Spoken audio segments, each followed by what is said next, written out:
Peace and blessings. Happy holidays to you all. We're back um, after a day's break. And we'd shared with folks that we're going to be doing lives, end of the year live sessions with our frontline partners from the Basandja Coalition, uh, where from different parts of the country. Um, well, we spoke with a brother from Kinshasa, Pasi Bass, on Monday. I think it was Monday or Tuesday. I think we spoke on Monday or Tuesday, one of those days. I'm losing track of these days. But in any case, today we have a very special guest from the south of the country. As you know, the Basandja Coalition uh, is present in all four corners of the Congo, in the west, primarily in Kinshasa, in the east, in the Kivus, uh, in the northeast, in Chopo province, Isangi district, and then of course in the south, in the Old Katanga province, Lualaba, and Old Katanga in particular. And today we have a very special guest who moves throughout the provinces, from Lubumbashi to go to the south to Lumata, and then Kolwezi. Bukas, it looks like we may have lost Dr. Constant in Tchandema already. Oh, We were supposed to get on a little earlier, but he was experiencing some difficulties with the electricity. And as folks know, if you follow the lives that we've done, you know that challenges with internet connection and electricity, as much as we try to mitigate them, they arise nonetheless. So we just lost Dr. Constant Tchandema. He's going to come on and tell us about himself, about the Comité Afro-European. Dr. Constant Tchandema, he's a medical doctor, works with primarily with women in the Old Katanga province in Haute Katanga, which is the new division of the provinces, and he works with women, women farmers. He works with oversees a maternity clinic in Lumata. Lumata is a town in the south of Congo, situated between Lubumbashi and Zambia, the border city of Kasabun, the border city in the Kasabun. Kasumbalesa. Oh, Kasumbalesa in the south. Thanks, Bukas. And he moves between Lumata, Lubumbashi, and Kolwezi. So we're going to have him. Hopefully, we have him come back. But Comité Afro-European is one of the founding members of the Basandja Coalition.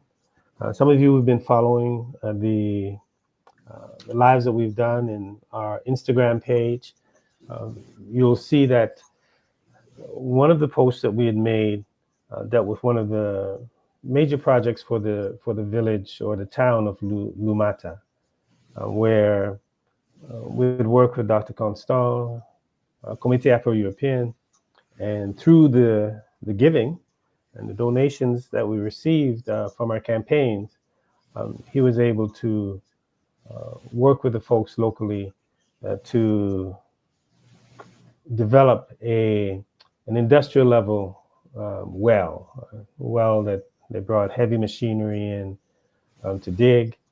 I think they dug about 100 feet down or so to provide water to Lumata. Lumata has a population of about 20,000 people, and the well is able to serve a substantial portion of that population. They're able to establish local pipes, to give people access to drinkable water, water that's able to supply the maternity clinic that they run there. That's needed, and clean water for the doctors and the nurses as they're working, support the women in giving birth. And then they have a number of small animal husbandry businesses that benefit from the water as well. Dr. Constant also works with children.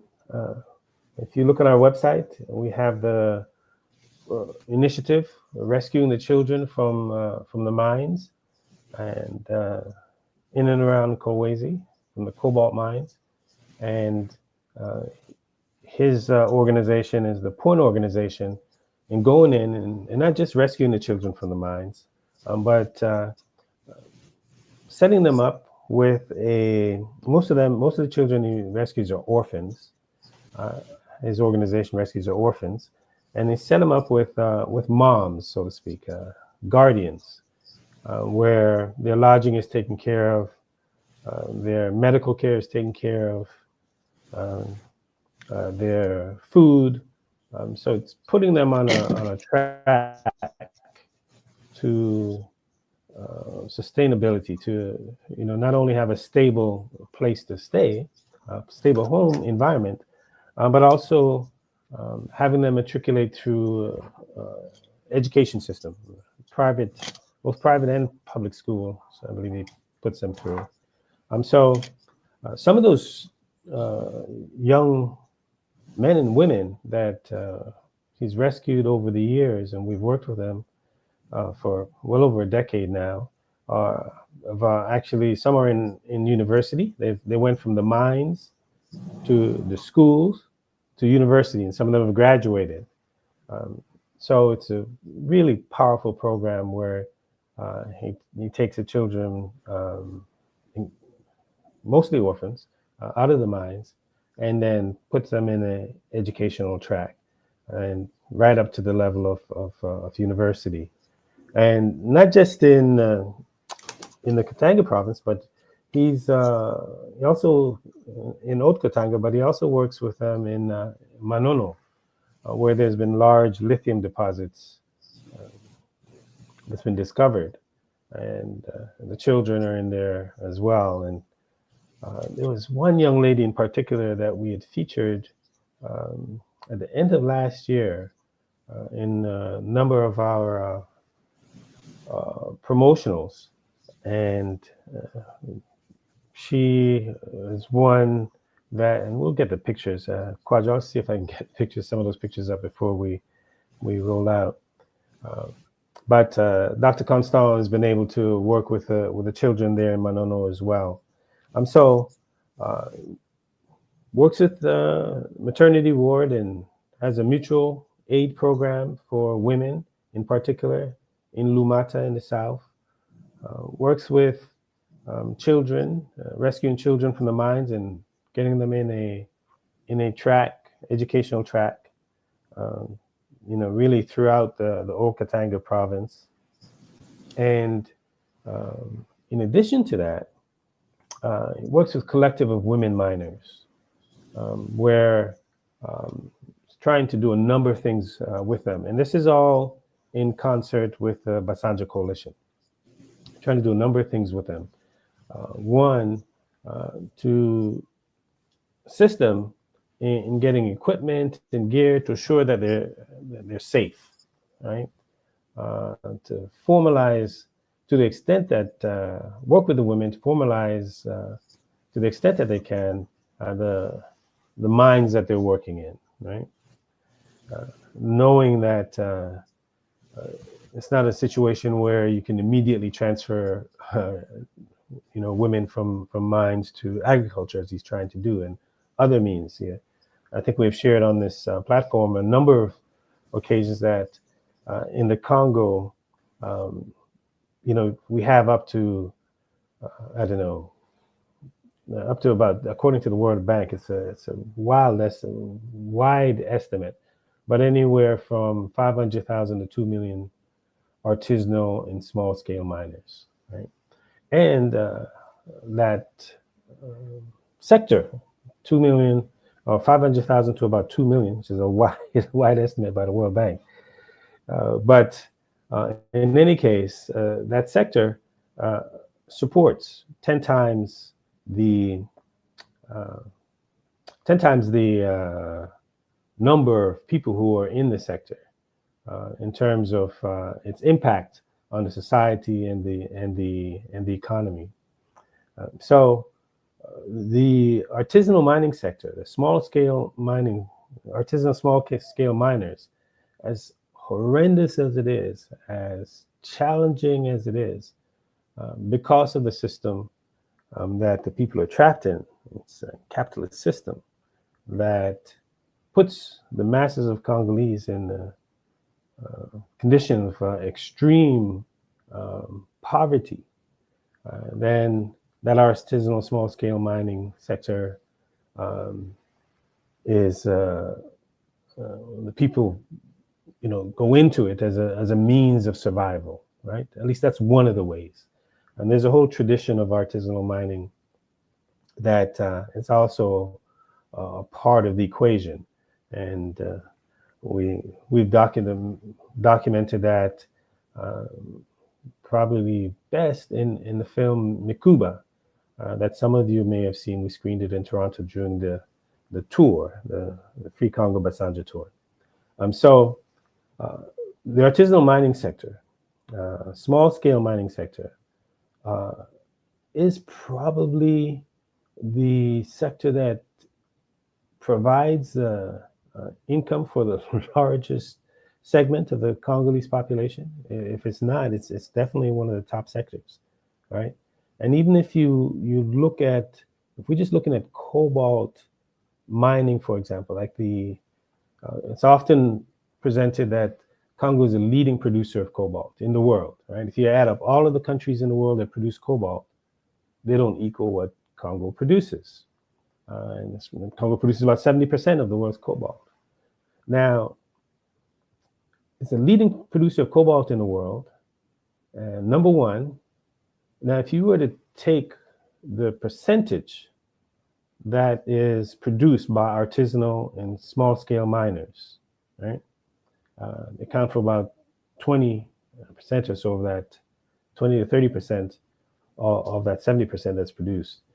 The artisanal small-scale mining sector, those who are engaged in artisanal small-scale mining, that would be the second largest producers of cobalt in the world.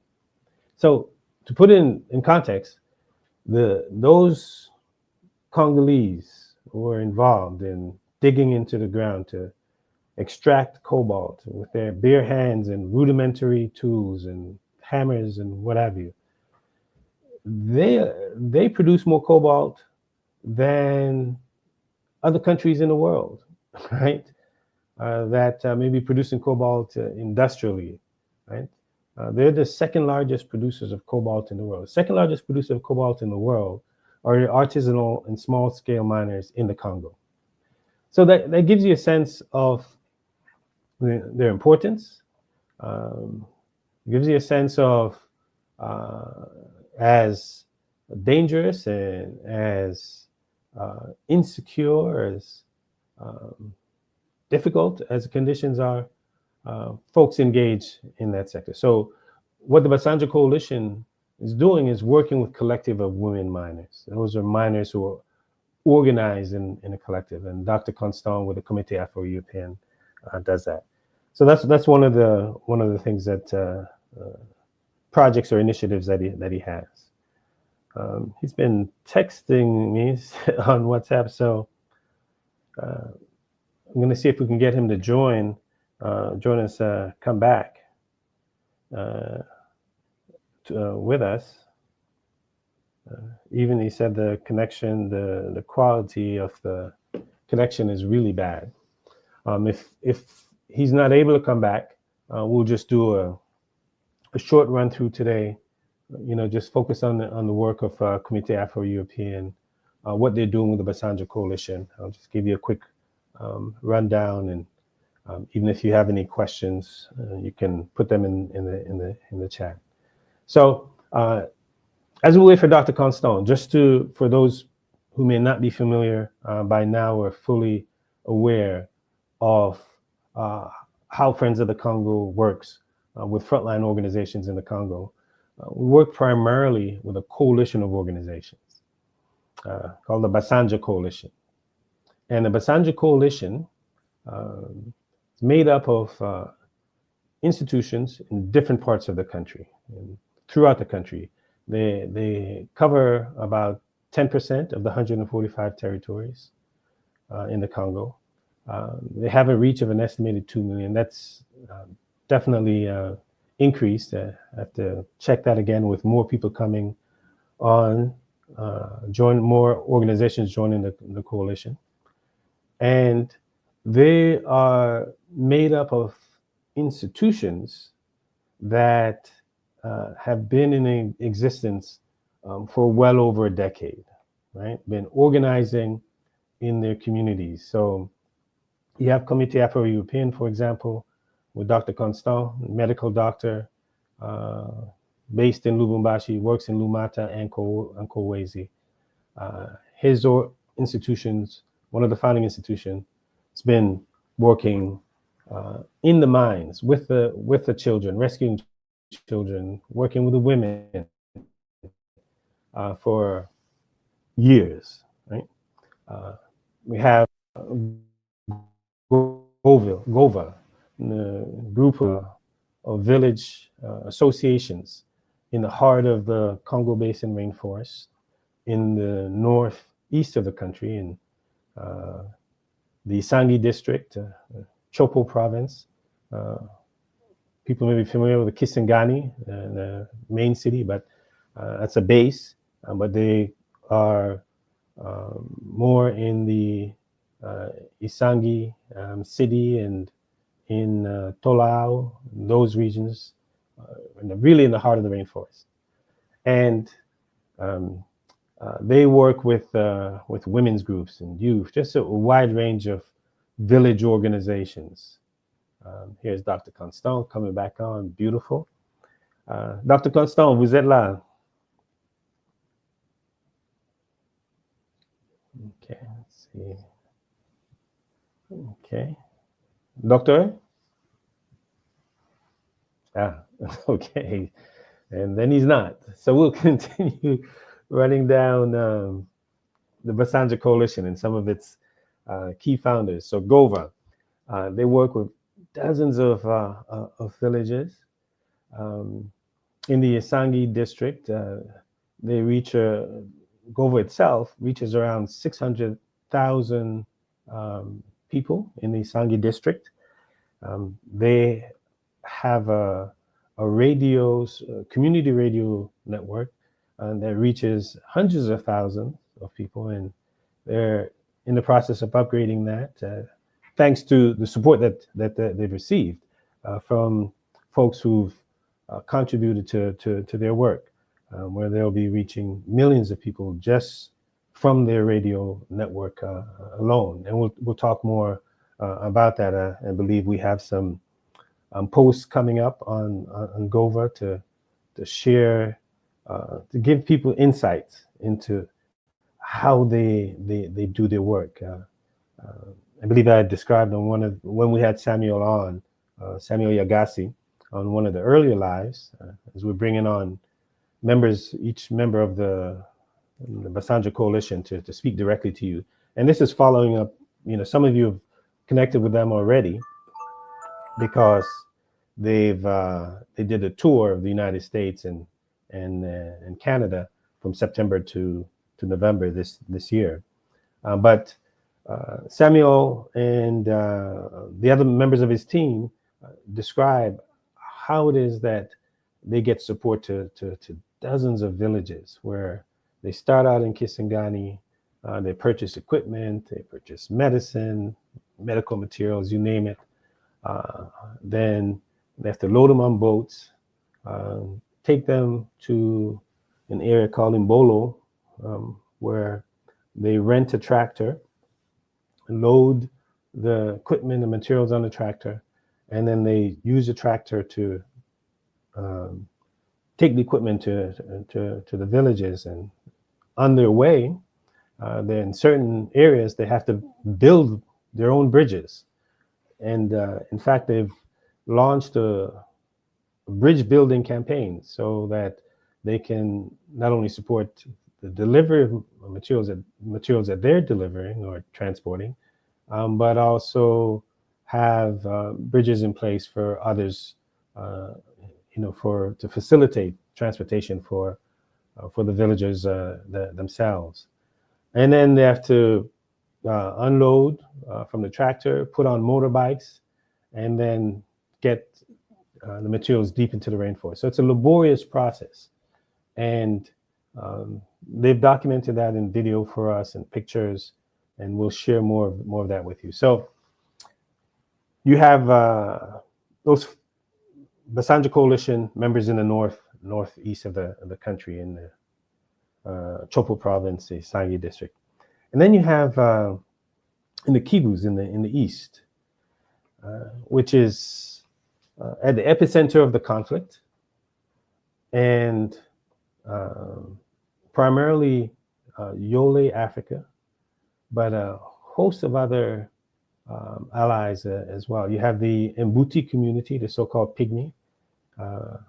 They're part of the members of the coalition as well that are in the Kivus, and they've experienced particular challenges. They've been the victims of fortress conservation. Fortress conservation is a term that's applied to international NGOs and big conservation entities, state entities that come in and they say, well, we need to preserve the environment, preserve the animals, preserve the plants.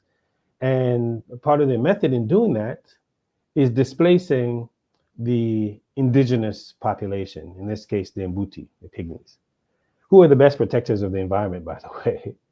But a consequence of this attempt to develop these national parks and protect the environment is that they displace the indigenous local population.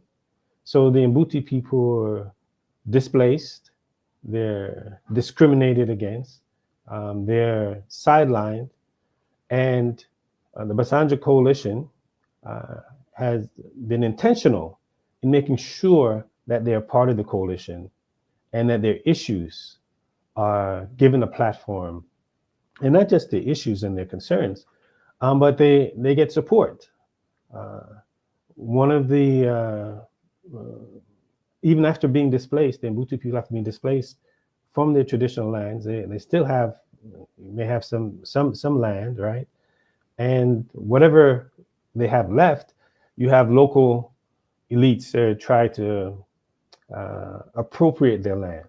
And one of the ways they do that is they get the state security forces to put them in jail. And this is what has happened to some of the Mbuti people who are part of the coalition. So the coalition has to mobilize to get attorneys and to come to the aid and succor of the Mbuti community, knowing that charges have been put against them, and trumped up charges, so that local elites can get access to whatever land that they may have left after being displaced by fortress conservation entities. So they're really facing the brunt of both local machinations and international. And they're in the east of the Congo, in the Kivus, which is it's a war zone. So their communities have been bombed. There was one instance in the spring where they've been victims of a bombing, and it wasn't even reported in the news, like some of the other bombings that occurred in some of the camps. And the number of members of their communities were killed. In one instance, a mother who had been a victim of the bombing had lost her child, their toddler child, because when they were bombed, the aid entities came in from the government to rescue them, basically, put them in hospitals, and in the process, the mother had been separated from her child. So we were mobilizing, sending resources, trying to help, to get to reconnect the child with her mother. And it was the international I think it was Salvation Army that came in and found the daughter and matched them and connected the child with the mother. So the point is that they're going through a tremendous amount and going through it in relative obscurity and silence. So the Basandja Coalition has embraced the Mbuti community and made them part of the coalition as well. This is in the East. So it's not just Yole Africa, it's the Mbuti community and a number of other organizations that have been at the forefront of the conflict for well over a decade. And we'll be highlighting some of those institutions. You have Synergie des Femmes, for example. You have Soti Ya Mama, and they've set up operation for years now in the displacement camps. Synergie des Femmes has a self-sustaining operation in Bulengo, for example. Yole Africa, and they have the Yole Sili program in Bulengo as well. Soti Ya Mama is in Bulengo and the Rosario and a number of other camps, in the East. So the coalition is made up of a range of institutions that are on the front lines, whether it's in the mining areas in the South, whether it's in the city of Kinshasa in the West, whether it's in the North, in the heart of the rainforest, as we see with Gova, in Isangi around Yangambi. Yangambi is a major center when it comes to the study, research in the Congo Basin rainforest. And then, of course, in the East. So this is the Basandja Coalition that many of you had the opportunity to meet during their tour. And as we do our end of year fundraiser, we want to highlight and share the work that they're doing, so you can get a keener sense of where your donations are going, the scale of the work that's being done. And speaking of scale, these institutions that are part of the coalition are self-sustaining institutions. They've been in place for a number of years. And what your contributions do is help to scale the work that they're doing, to expand the work that they're doing, to grow the work that they're doing. They're not startups. They're not just getting started in providing relief efforts to folks in the displacement camps, or rescuing children from the mines, or delivering life-saving medical care and medical equipment and medicine to villagers in the rainforest. But they've been doing this for a number of years. And with your added support, they're able to expand their work, strengthen their institutions, and they're involved in a process not solely of delivering relief and support, but movement building, raising the consciousness of local communities, organizing local communities, so that they can ultimately take control of their local affairs. They can ultimately organize in a way where the interests of local communities can be prioritized by the local elites, by the leaders who claim to represent the interests of the people. So throughout this, the rest of this campaign, and really ongoing, you're going to see those members of the coalition, provided that they can, they can get on and get connected. it's not easy at all to maintain the connection to the technology. If you know anything about the Congo, know that less than 20% of the population has access to internet. It's about the same figure for electricity. And even with the access to that, those 20% that have access to electricity and have access to internet, it's inconsistent. If you spend any time anywhere in the Congo where you have electricity, you know at some point during the day it's going to go out. And I know Dr. Constant and some of the other members of the coalition, they have backup generators at time. It's a time that doesn't always work either. So I'm just going to take a check-in quickly to see if he's sending any message about his possibilities, and we don't see anything. So we're going to, it doesn't look like Dr. Constant is going to come back on. I wanted to talk briefly, in addition to the work that's being done by the members of the Basandja Coalition, just to share with you where we are with Friends of the Congo. We operate from the premise that Congo's challenge is both internal and external, right? And the internal challenges, that's what the Basandja Coalition is addressing, right? And the challenges with their own local elites, challenges with fortress conservation, just a range of challenges, extreme poverty in which people are found, the challenges around the climate crisis, as we see with Gova in the heart of the rainforest, experiencing increasing floods, increasing intensity of the rains has made things extremely difficult for the communities. The challenges and the conflict in the east of the country, in terms of the displacement and local population having to deal with the displacement. We've had Akili Mali on to talk to you about that.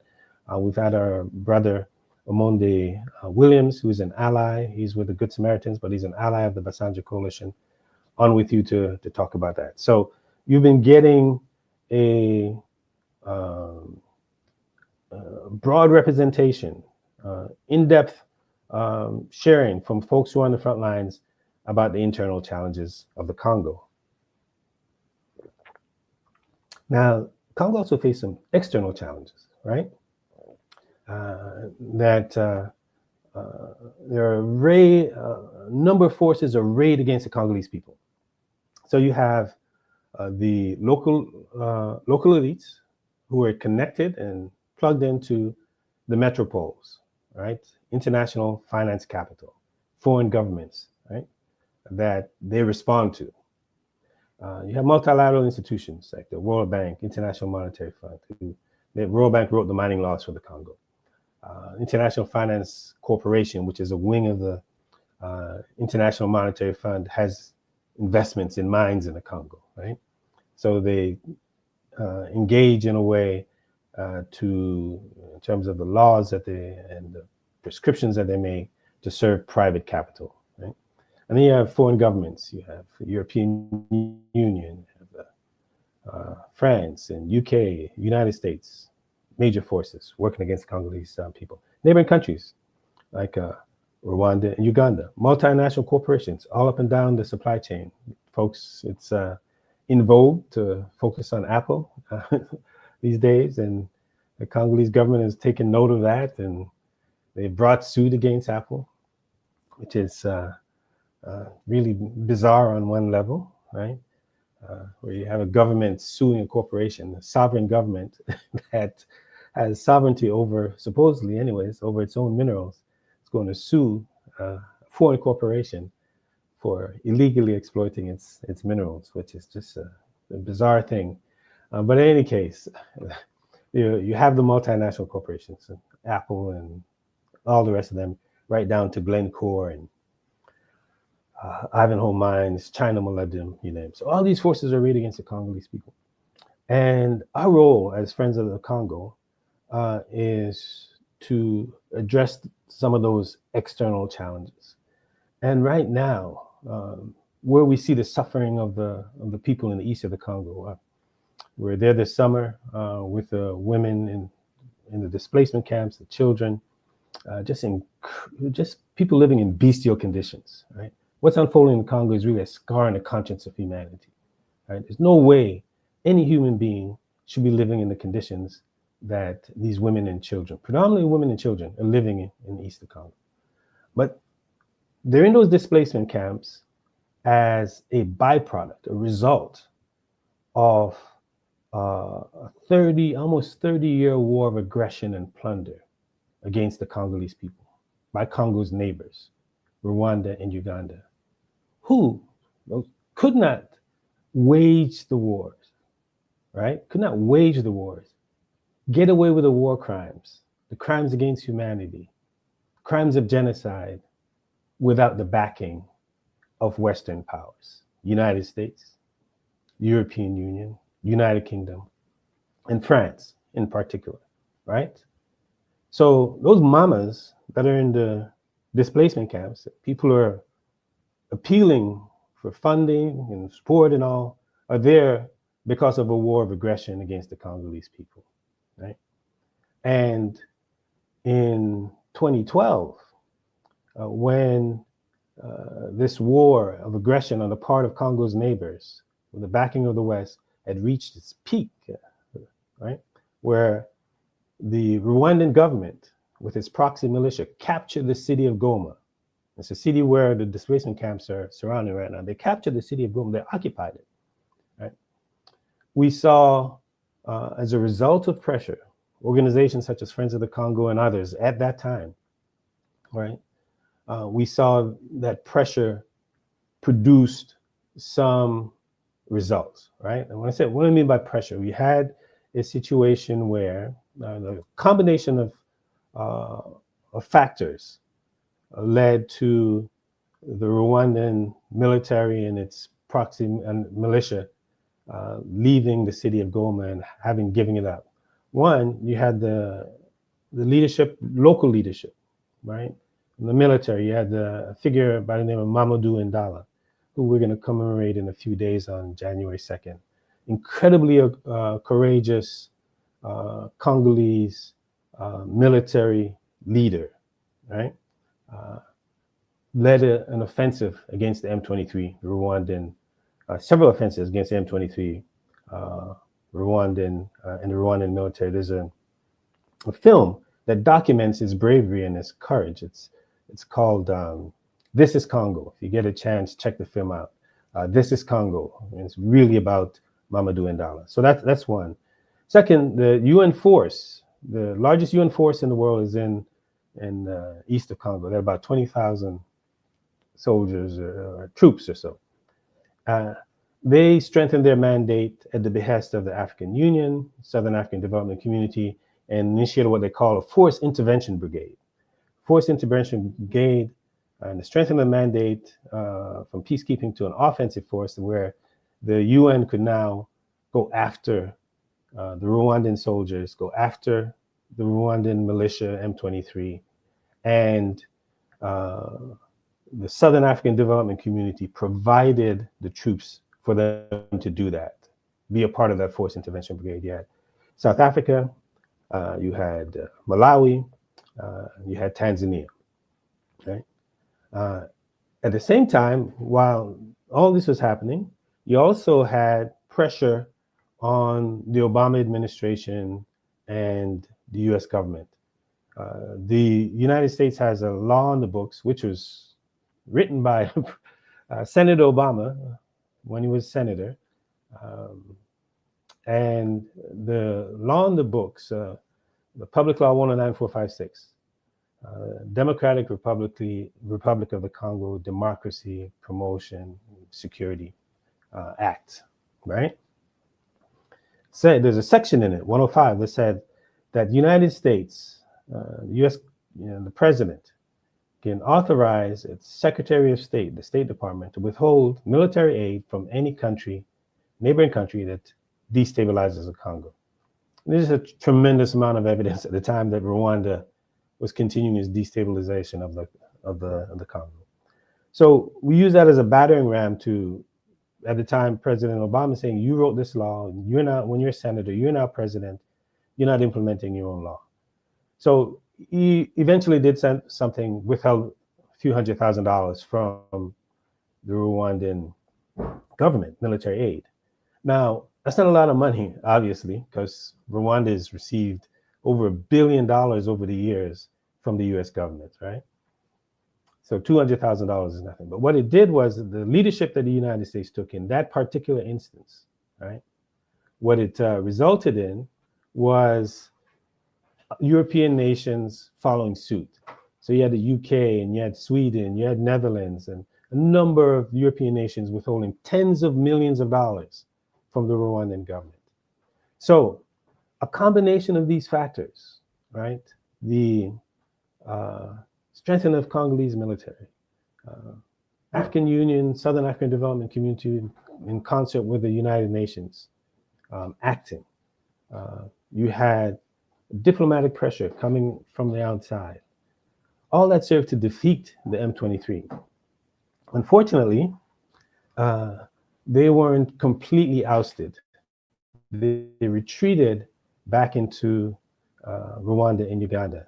And there was these sham peace accords, so I guess what you can call them, that were held in Uganda to try and reintegrate the M23, but it didn't go anywhere. And interestingly enough,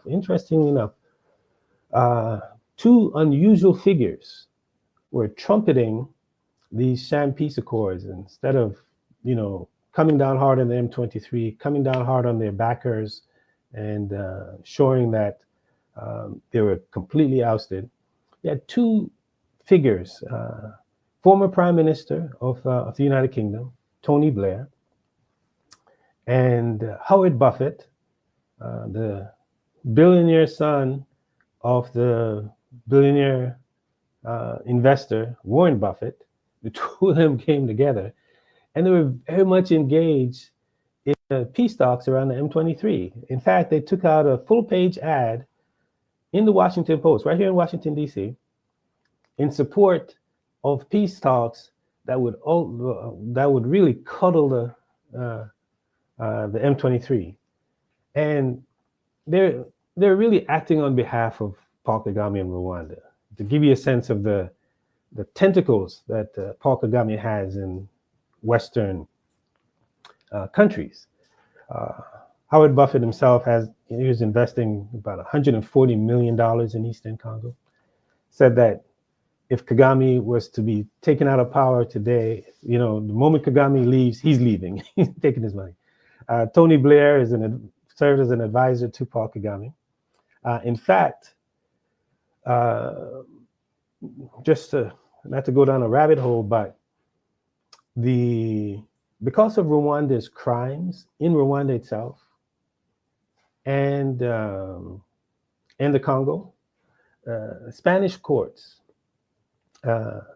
issued international arrest warrants for 40 of Rwanda's top officials. Right? They would have issued one for Paul Kagame as well, but the head of state is absolved from, being for an arrest warrant being issued against him, right? Under this principle, it's universal, jurisprudence. It's where a state can issue an arrest warrant against individuals who committed crimes against its citizens. I think it's called universal jurisdiction. I believe that's the term. If you look up, for example, Pinochet, former leader of Chile, and universal jurisdiction, you'll find that he was brought under, when he was left power, he was pursued under under universal jurisdiction. So 40 of Rwanda's top officials were pursued under this international jurisprudence. And one of them was arrested in the UK. One of the officials that was on the list was arrested in the UK. And who came to his rescue to serve as his lawyer, none other than the wife of Tony Blair. So when we say that the West, these crimes that are committed, the war crimes, crimes against humanity, crimes of genocide are committed in the Congo, and we say that the Western powers run diplomatic and political interference, we're not saying that out of thin air. There's concrete evidence of that. And it is because, in part of these leaders not being held to account, because of the West covering for them, because justice is not being permitted to be delivered to the Congolese people, because impunity is allowed to run amok, right? Lack of accountability, lack of justice, rampant impunity, then that perpetuates a conflict. That's how it's been able to go on for 30 years. That's why the mamas are in the displacement camps in Bulengo or Rosayo, Kanyuichina, right? Is because those who are committing the crimes against the Congolese people are not being held to account, because interference is being run at the international level because of these agents of neocolonialism are serving Western interests. So today, when we see children being executed by the M23, women being mass raped by the M23, when we see that Rwanda, if we were to believe the UN reports, Rwanda has more soldiers in the Congo than the M23. We say it's the M23 militia, right? But Rwanda has more soldiers in the Congo than the M23. They've captured territory half the size of the Rwandan state itself, right? And there's a recent report that came out in the article that came out in the Guardian newspaper that basically said that the plan for Rwanda is to occupy or annex, right? Both Rwanda and Uganda to annex parts of Eastern Congo, right? Which is what Congolese have been saying for a long time. So, as friends of the Congo, as those of us who are on the outside, that's why we're at least for me anyways, incensed when we see people demonstrating in front of Apple Store but being silent on Rwanda. If there are demonstrations taking place in front of Apple stores, there'll be demonstrations taking place at Rwandan embassies all over the world to let Paul Kagame and the Rwandan government know that we see you, we don't agree with what you're doing, and we're going to put pressure on you. When we had our demonstration in DC, we marched from earlier this year, we marched from the Rwandan embassy, demonstrated in front of the Rwandan embassy to the White House, made the connection, right? White House providing cover, arms, financing, training, United States government to Rwanda. Paul Kagame can come to Washington and get meeting with members of the Congressional Black Caucus. There's even a Rwandan caucus in the US Congress that's as we speak, right? So we have to put pressure on the Rwandan government. Understand the infatuation with Apple, but if the Congolese government were to be wildly successful, suing Apple and all of that, that's not going to remove those 4,000 Rwandan troops. I don't see how you go from suing Apple to getting the 4,000 troops, Rwandan soldiers, back to Rwanda. I don't see how that, I just don't see how that happens, right? I don't see the path to that. So what we're saying is that we need to step up our pressure, we need to do more demonstrations in front of the Rwandan embassy. We need to pressure the French government, right? Because right now they're serving as the major obstacle in accountability, in holding Paul Kagame and the Rwandan government accountable, right? And why do I say that? Because Paul Kagame is basically farmed out his soldiers to Total Energies in Mozambique to protect their interests, their natural gas interests in Mozambique. Total Energies is a French company, and the French government has rewarded Paul Kagame and the Rwandan government with $20+ million in 2024, facilitated hundreds of millions of dollars in resources going to the Rwandan government, and also providing cover for Rwanda so that they're not held to account, because Rwanda has offered up its soldiers as a mercenary force to protect corporate interests in Mozambique. That's just one example. So if we want to if we really want to deal with the suffering that's taking place in those displacement camps, we ought to be up in arms and say, no, don't visit Rwanda. If you want to boycott something, boycott Arsenal, boycott the NBA. You know, they're providing cover for the Rwandan government. If you read the recent investigative report by ESPN that goes into the extent to which the National Basketball Association is working in cahoots with the Rwandan government, legitimizing the Rwandan government, sports washing, basically, the crimes that are being committed by Rwanda, in Rwanda itself and in the Congo, right? So they're clear targets, you know, Arsenal football team, the National Basketball Association, you know, all these artists that go and cover for the Rwandan government. So no, don't visit Rwanda.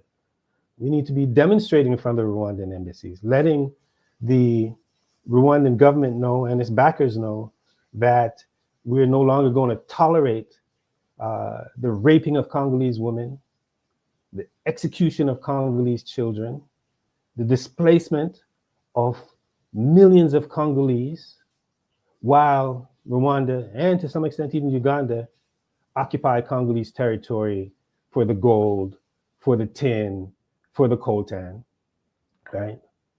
So that's really where when we talk about the external forces working against the Congolese people and what we can do, the top thing, the number one thing that we can do to that's within our means is to apply pressure. You know, wherever we go, talk about don't visit Rwanda. Talk about the crimes that are being committed by the Rwandan government in Eastern Congo, the occupation of Congolese territory. Now, this is not to absolve the Congolese government, who can do more, but Rwandan government is taking advantage of a weak, ineffective, largely ineffective Congolese government that's unable to exercise authority over its territory and protect its population.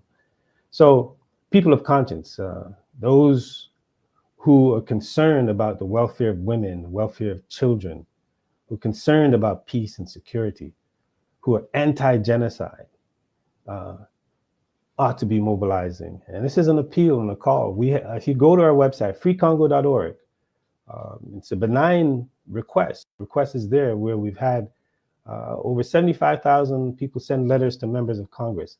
We need to have millions of people sending letters to members of Congress saying that we don't want our tax dollars fueling conflict in the Congo, right?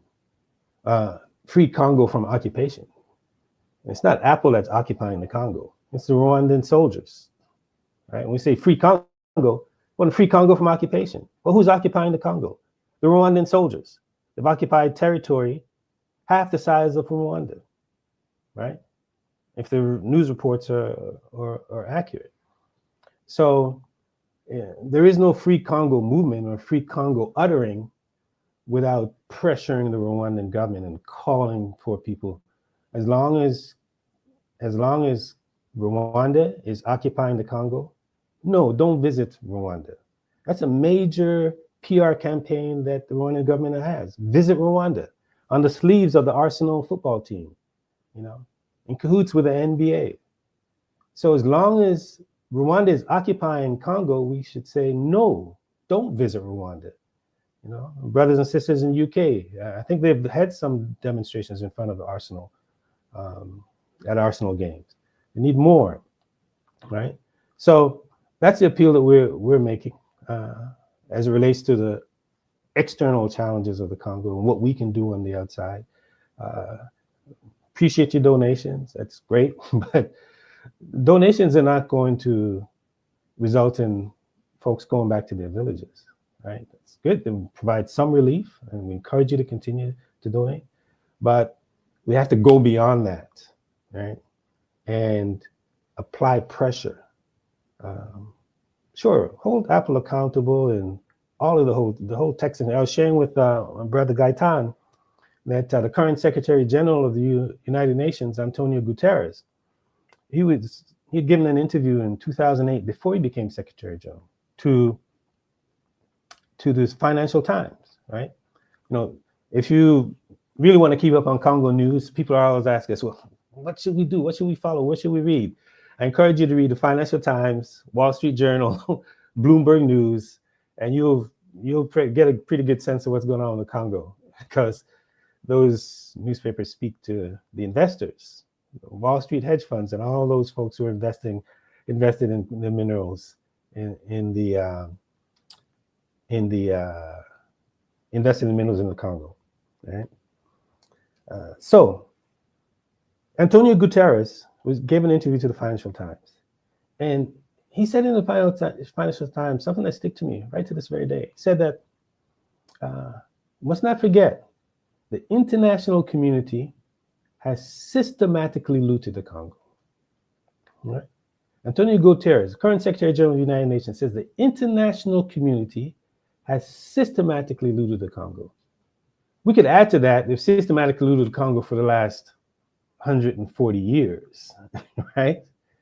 But let's stick to that. Systematically looted the Congo. So Guterres didn't say one company has systematically looted the Congo. He didn't say one sector, one industry. He didn't say, well, the tech sector is systematically looted the Congo, or the electronics sector is systematically looted the Congo, or the jewelry sector is systematically looted the Congo, or the aerospace sector is systematically looted the Congo, or the military sector is systematically looted the Congo. He said the international community across the board, right?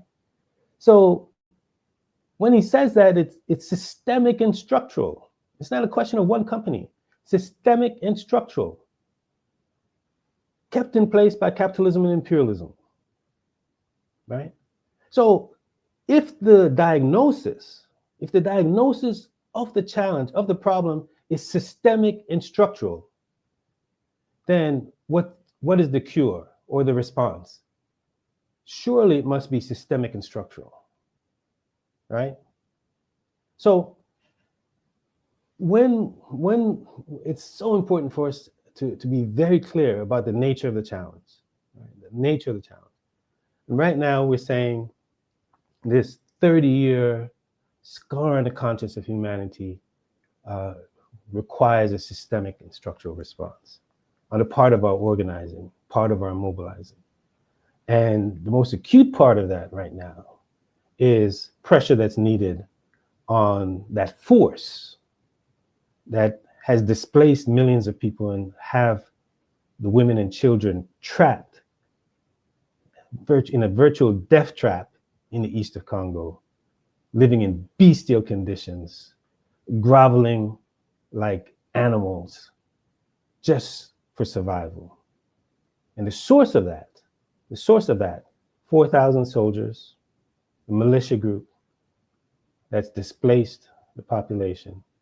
So we say, no, don't visit Rwanda as long as Paul Kagame is occupied the Congo and have the women and children in displacement camps.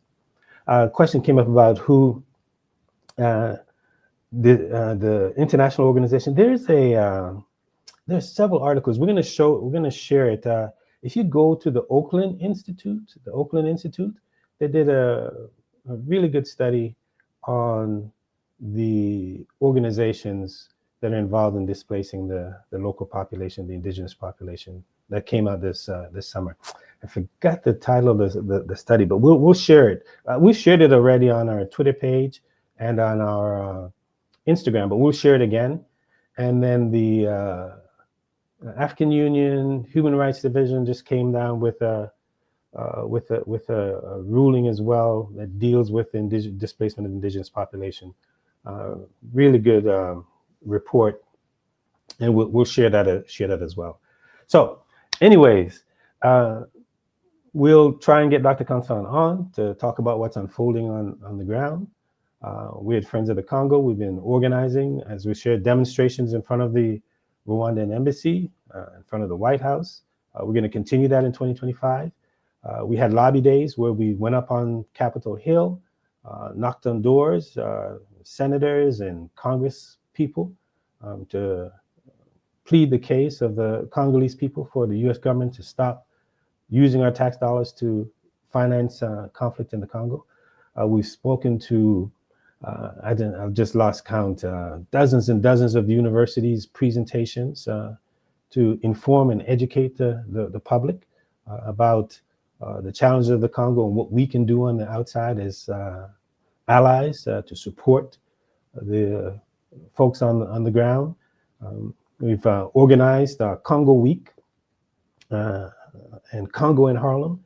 Congo Week is a global event, global education, global teaching on the Congo, where we had our esteemed professor, Dr. Georges Nzangola Ntalaja, who wrote the book, The Congo from Leopold to Kabila. Everybody should read that book. If you want to understand the people's movement of the Congo, Professor Nzangola's book is a must-read. The Congo from Leopold to Kabila, People's History. We'll have Professor Nzangola back on again to engage folks. We've written articles, produced a number of films. A number of them are going to be coming out in the spring. Those of you who participated in the Breaking the Silence or in the Basandja tour, the Free Congo Basandja tour, got a glimpse of some of the films that have been produced by Petna Ndaliko, a brilliant Congolese filmmaker. The film Katasumbika talks directly about the conflict in the East, talks about the United Nations presence in the East, talks about the resistance from people from the bottom up. And speaking of that, people always often ask, what are the Congolese people? What are the Congolese people doing? And we share with them. The Congo that we see today, where it's kept its borders, is a direct result of the resistance and the resilience of the Congolese people. If the Congolese people did not resist, if they were not resilient, Eastern Congo would already belong to Rwanda, already belong to Uganda. Congo would not be the Congo that we see today. It's due to the resilience, the resilience of the Congolese people, that we see that Congo is intact, right? That's, if anybody has any questions about what the people are doing, you just point to them. The state of the Congo is still a state, and it's still a state because people have sacrificed their lives to maintain that state. So the Congo Week, global teaching, Dr. Nzangola, and a host of other folks talking about a wide range of issues. Congo in Harlem, where we bring Congolese filmmakers, Congolese musicians, artists, intellectuals, practitioners to Harlem. Every year, we've been doing it for 17 years because people talk about the conflict in the Congo, but that's not all there is to Congo. Congo has a rich culture and civilization that has impacted the world. So we showcase that at Congo in Harlem. If you go to congoinharlem.org right now, you'll see some of the features that we had this year in 2024. Lobby days, demonstrations, writing of articles, interviews on all platforms, traditional and new media platforms, presentations and teachings in universities and peace groups and people's homes throughout the year, dozens of presentations throughout the US, Canada, Europe, and we just finished a presentation in Silicon Valley, presenting to folks in Silicon Valley, sharing with them, what's at the bottom of that supply chain of your semiconductor and chip industry, right? Educating, informing them as to how they can, companies, people, workers within those companies who want to do something can do better. So the films, the production of the films, Katasumbika, dealing with the conflict in the East, Basandja, if you go to basanjafilm.org, we have a trailer on there, and the Basandja film will be completed this spring, where we have to wrap up documenting what's unfolding in the peatlands. Mikuba is an incredible film. All this by Petna and Deliko and Alkibulan Productions, where you document the diggers' voices from the bottom of the cobalt and copper mines, right? So a series of films. And then we have Allies films that we haven't produced that are remarkable. Soundtrack to a Coup d'etat. Highly recommend that you watch that film. Hit us up if you want to screen the film. We're working with the distributors of the film to assure that those people in our network, institutions, individuals in our network can get access to the film to screen it, especially on university campuses. So just hit us up in the DM or hit us up at info@friendsofthecongo.org. We're going to be commemorating Lumumba on January 17th in a few weeks. So one of the ask is that we screen that film, and we commemorate Lumumba not just as a deity worship, worshiping hero worship or anything like that, but we commemorate Lumumba to remind people that there are thousands of Lumumbas in the Congo today, young people. We had one of them on, our brother Pasi Bass, who are organizing in the spirit of Lumumba, who are keen about fulfilling the teachings, the ideas of Lumumba, the self-sufficiency, the love of country, the Pan-Africanism, the internationalism. So you have young people throughout the Congo who are organizing on those principles to this very day. So when we commemorate Lumumba, it's a commemoration to highlight what he stood for, and also to direct people to what's currently happening and how the youth are organizing in the spirit of Lumumba. So there's just a host of activity and organizing and mobilizing and educating and informing and awareness raising and consciousness raising that we've done in 2024. And we're going to step it up in 2025, right? And hopefully enroll more of you wherever you are in the world, where you can do organizing locally, right? If you just go to freecongo.org, we're even going to beef it up. It's already action. As soon as you go there, you can take action. You can join the movement. You can be educated. They have right on freecongo.org. You can link into the primer that we have on the Congo with fact sheets on cobalt, fact sheets on coltan, fact sheets on women, fact sheets on children, fact sheets on climate, all information for you. And I cannot overlook the one film that we're directly responsible for Friends of the Congo, Crisis in the Congo, Uncovering the Truth. If you want to get a primer on the Congo, like this, the modern state of the Congo, not pre-colonial Congo, we deal with that on the website, but just from King Leopold to the present, and get a understanding of the narrative, right? The colonial legacy of the Congo and people's resistance against the colonialism and neocolonialism, Crisis in the Congo, Uncovering the Truth.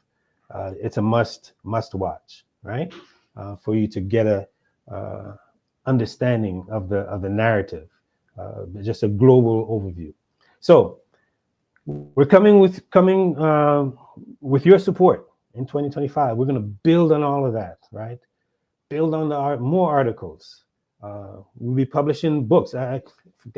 We're publishing a series of books, right? We have one book that's just about to come out, Mahundele, the resistance of Congo. Mahundele means transformation, and we deal with it's a photo book of the women in the Bulengo camp, right? So, which gets to the heart of the principle of Basandja and the organizing principle, in that it's not just a question of providing aid and assistance, but it's empowerment, creating the space for women and children to exercise agency, right? Making shoes, taking photography, producing books. This is what the women are doing in this. Can you imagine people who are displaced by war, producing a photo book that's being showcased in museums throughout the United States, where PhD students are referencing it in their dissertations. Essence Magazine just published an article on the women. Women in Leadership, our sister out of the UK just published feature them.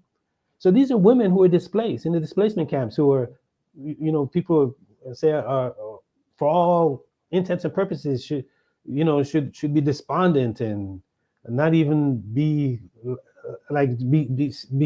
still be suffering from being displaced and dislodged from their localities. So even when they're in the camps, they produce this remarkable photo book, right?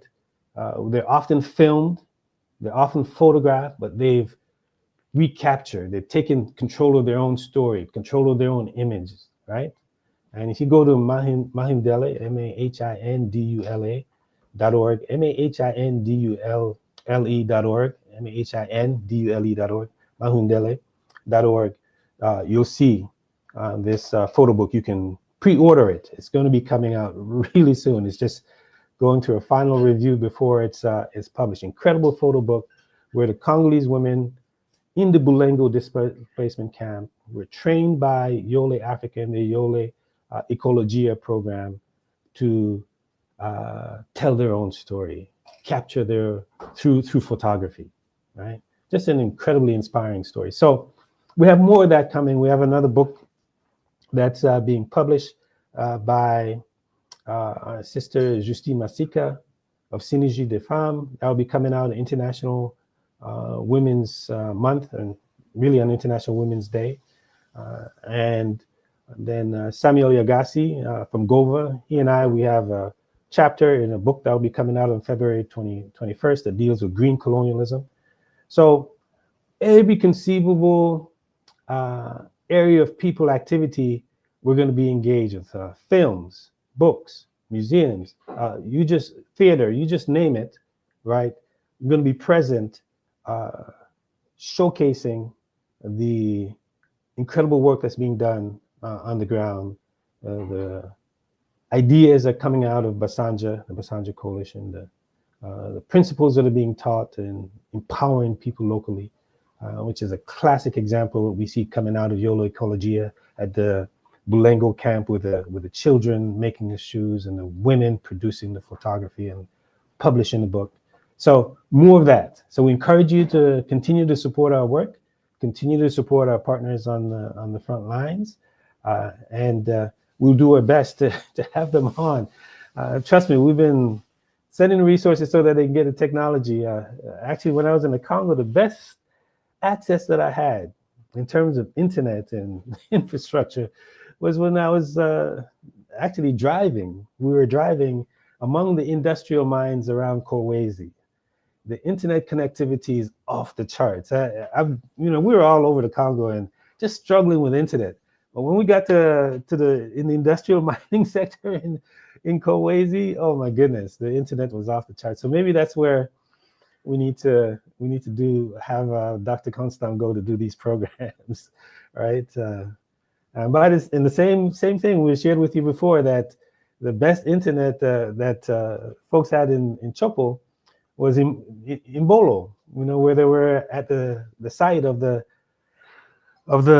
company that had the plantation there that was farming. I forget what they're farming. They had a big plantation there, a palm oil plantation. Where they had the incredible internet connectivity there. So it's possible in the Congo, that we do know.